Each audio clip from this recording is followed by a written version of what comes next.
सुप्रभात प्यारे बच्चों। शिवम संकल्प इंटरमीडिएट कॉलेज बकरीमा अंजानी सोनभद्र के इस ऑनलाइन क्लासेस में मैं दीपक कुमार आप सभी का हार्दिक स्वागत करता हूं। आज हम कक्षा 11 विषय जीव विज्ञान का अध्याय 4 प्राणी जगत का भाग 3 पढ़ेंगे। इससे पहले हमने भाग 2 तक पढ़ लिया है, जिसमें हमने वर्गीकरण का आधार के बारे में जाना। आज हम स्टोरर तथा यू सिंगर का वर्गीकरण पढ़ेंगे। जिस तरीके से हमने अध्याय 3 में ओसवाल्ड टिप्पो का वर्गीकरण पढ़ा था, ओसवाल्ड टिप्पो का वर्गीकरण पूरा का पूरा अध्याय 3 को दर्शाता था, ठीक उसी प्रकार से स्टोरर तथा यू सिंगर का वर्गीकरण पूरे के पूरे प्राणी जगत का एक आख्या, एक तालिका के रूप में प्रदर्शित करता है। ठीक है, ये पूरा का पूरा चैप्टर आपको बस इतना ही एक ही पेज में मिल जाता है स्टोरर और यू सिंगर के वर्गीकरण के द्वारा। तो आइए, इन्होंने किस तरीके से प्राणी जगत को वर्गीकृत किया। प्राणी जगत को इन्होंने मुख्यतः 2 भागों में विभाजित किया। प्राणियों को इन्होंने 2 भागों में विभाजित किया। सबसे पहले प्रोटोजोआ, पहला क्या था प्रोटोजोआ, और दूसरा था मेटाजोआ।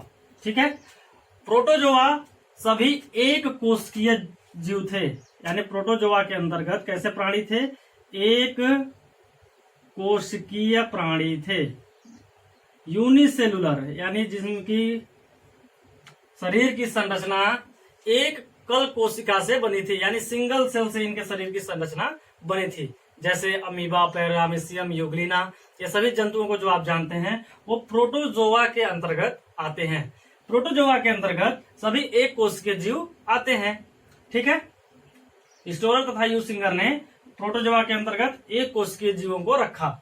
मेटाजोआ में बहुकोशिकीय जीव आते हैं, जिनके शरीर की संरचना बहुत सारी कोशिकाओं से मिलकर बना होता है, बहुकोशिकीय। ठीक है, बहुकोशिकीय मेटाजोआ के अंतर्गत ऐसे जीव आते हैं जिनके शरीर की संरचना बहुत सारे कोशिकाओं से, असंख्य कोशिकाओं से मिलकर के बना होता है, इसलिए उन्होंने इसे मेटाजोआ के अंतर्गत रखा। क्लियर हुआ यहाँ तक? प्रोटोजोआ के अंतर्गत एक कोशिकीय जीव और मेटाजोआ के अंतर्गत बहुकोशिकीय जीव, यानी प्राणी जगत को सामान्य रूप से इन्होंने 2 भागों में विभाजित किया, प्रोटोजोआ और मेटाजोआ। प्रोटोजोआ के अंतर्गत उन्होंने उन जीवों को रखा जिनके शरीर की संरचना एकल कोशिका से बनती है, और मेटाजोआ के अंतर्गत उन्होंने उनको रखा जिनकी शरीर की संरचना 2 या 2 से अधिक, यानी बहुत सारी कोशिकाओं से मिलकर बनी होती है। ठीक है, यानी बहुकोशिकीय जीव और एक कोशिकीय जीव। क्लियर हुआ? मेटाजोआ को उन्होंने आगे चल करके 2 और वर्गों में विभाजित किया। ठीक है, कौन कौन सा? एक अकशेरुकी या अपृष्ठाधारी और दूसरा कशेरुकी या पृष्ठाधारी। यानी जो बहुकोशिकीय जीव थे उन्होंने उसको आगे चल करके अध्ययन किया तो पाया कि यह भी 2 वर्गों में विभाजित हो सकते हैं, एक अपृष्ठाधारी और दूसरा पृष्ठाधारी। अपृष्ठाधारी या अकशेरुकी के अंतर्गत उन जीवों को, उन संघों को रखा, उन जीवों को उन्होंने रखा जिनमें रीढ़ की हड्डी उपस्थित नहीं थी। अपृष्ठाधारी यानी पृष्ठ की जो हड्डी है, अस्थि है, वह उपस्थित नहीं थी, उन्हें अकशेरुकी कहा जाता है। सामान्य रूप से अगर आप कहें तो अकशेरुकी वह जीव हैं जिनमें रीढ़ की हड्डी उपस्थित नहीं होती है, और कशेरुकी के अंतर्गत उन्होंने उन जीवों को रखा जिनमें रीढ़ की हड्डी उपस्थित होती है। सामान्य रूप से जैसे मानव है, इसमें रीढ़ की हड्डी उपस्थित है, यानी वह कशेरुकी के अंतर्गत है। आगे हम जब संघों के बारे में पढ़ेंगे तो इनके बारे में विस्तार रूप से अच्छे से अध्ययन करेंगे, इनके लक्षण के बारे में जानेंगे, इनके उदाहरण के बारे में विस्तार पूर्वक जानेंगे। आप अभी सिर्फ वर्गीकरण में देखिए, अकशेरुकी और कशेरुकी। मेटाजोआ को उन्होंने 2 भागों में विभाजित किया। वह कौन कौन से थे? पहला अकशेरुकी, जिनमें ऐसे जीव को रखा जिनमें रीढ़ की हड्डी उपस्थित नहीं थी, और कशेरुकी में उन्होंने ऐसे जीवों को रखा जिनमें रीढ़ की हड्डी उपस्थित थी। आगे चल करके अकशेरुकी को इन्होंने इतने संघों में विभाजित किया, जैसे पोरीफेरा अकशेरुकी का संघ है, सिलेंट्रेटा निडेरिया, सिलेंट्रेटा या निडेरिया दोनों एक ही का नाम है, Platyhelminthes, Nematoda, Annelida, Mollusca, arthropoda और इकाइनोडर्मेटा।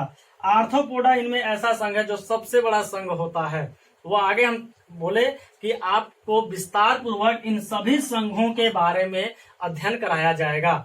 ठीक है, तो अकशेरुकी के अंतर्गत यह संघ आते हैं। कशेरुकी को स्टोरर तथा यूसिंगर ने पुनः दो भागों में विभाजित किया, एक्रेनिया और क्रेनिएटा। यानी कि उन जीवों को उन्होंने रखा जिनमें रीढ़ की हड्डी उपस्थित थी, उन्हें दो भागों में विभाजित किया। कौन कौन से? एक्रेनिया और क्रेनिएटा। एक्रेनिया के अंतर्गत उन जीवों को रखा जिनमें कपाल जो होता है, खोपड़ी, कपाल जो है उनमें हड्डी उपस्थित हो, यानी मजबूत हो। ठीक है, जिसमें खोपड़ी उपस्थित हो, उस अनुपस्थित हो, उन्हें एक्रेनिया कहा। और जिनमें उपस्थित हो, खोपड़ी में अस्थि उपस्थित हो, यानी मजबूत खोल हो, उन्होंने उन्हें क्रेनिएटा में विभाजित किया। ठीक है, एक्रेनिया यानी इनमें जिनमें रीढ़ की हड्डी उपस्थित तो है लेकिन कपाल में खोपड़ी उपस्थित नहीं है। हेमिकार्डेटा, यूरोकार्डेटा और सिफेलोकार्डेटा, 3 उपसंघों में विभाजित किया। क्रेनिएटा को उन्होंने वर्टिब्रेटा में किया और वर्टिब्रेटा को मुख्य रूप से उन्होंने 2 और भागों में बांट दिया। कौन कौन से? एग्नेथा और नेथोस्टोमेटा। एग्नेथा के अंतर्गत उन्होंने उन जीवों को रखा जो जबड़ा रहित थे, जिनमें जबड़े उपस्थित नहीं थे, उन्होंने उन जीवों को एग्नेथा के अंतर्गत रखा।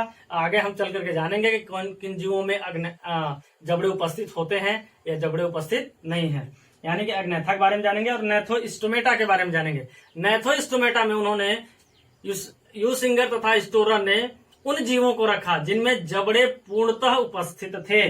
और नेथोस्टोमेटा को इन्होंने आगे चल करके फिर 2 भागों में बांटा जिनमें जबड़े उपस्थित थे, फिर भी उनको उन्होंने 2 वर्ग में और विभाजित किया। कौन कौन से? एक था पीसीज, दूसरा था टेट्रापोडा। पीसीज के अंतर्गत आप जानते हैं कि मछली वर्ग आता है। आगे चल करके आपको विस्तार पूर्वक पढ़ाया जाएगा। टेट्रापोडा, टेट्रा यानी 4, पोडा यानी पैर, 4 पैर वालों को उन्होंने विभाजित किया नेथोस्टोमेटा में जिनमें जबड़े उपस्थित थे। पीसीज और टेट्रापोडा में विभाजित किया। टेट्रापोडा को उन्होंने 4 वर्ग में, टेट्रापोडा के अंतर्गत 4 वर्ग आते हैं। टेट्रापोडा के अंतर्गत उन्होंने 4 वर्गों को रखा। कौन कौन सा? उभयचर, एम्फीबिया, सरीसृप, रेप्टाइल्स, पक्षी वर्ग, एविस और स्तनधारी, आप जानते हैं मेमेलिया। ठीक है, इस तरीके से स्टोरर तथा यूसिंगर ने प्राणी जगत को वर्गीकृत किया। यह वर्गीकरण आपको पीडीएफ के माध्यम से भी आपको भेज दिया गया है। अगर किसी को किसी प्रकार की कोई समस्या आ रही हो, कहीं पे न समझ में आ रहा हो, तो आप हमसे कंसल्ट करके अपनी समस्या का समाधान पा सकते हैं। आगे हम नेक्स्ट वीडियो में पढ़ेंगे वर्गों के संघों के बारे में, उनके लक्षण के बारे में, उनके विशेष लक्षणों के बारे में तथा उनके उदाहरण के बारे में हम नेक्स्ट वीडियो में जानना प्रारंभ करेंगे। तब तक के लिए धन्यवाद। आपका दिन शुभ हो।